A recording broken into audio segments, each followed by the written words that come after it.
You ask Tiger to solve. This deals with linear equations with one unknown.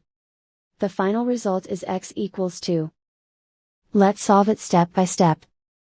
Simplify the expression. Expand the parentheses.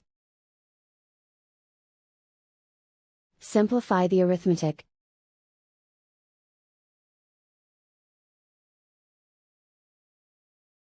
Group all constants on the right side of the equation. Add 1 to both sides. Simplify the arithmetic.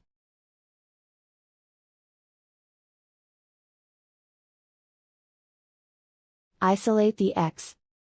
Divide both sides by 2. Simplify the fraction. Find the greatest common factor of the numerator and denominator.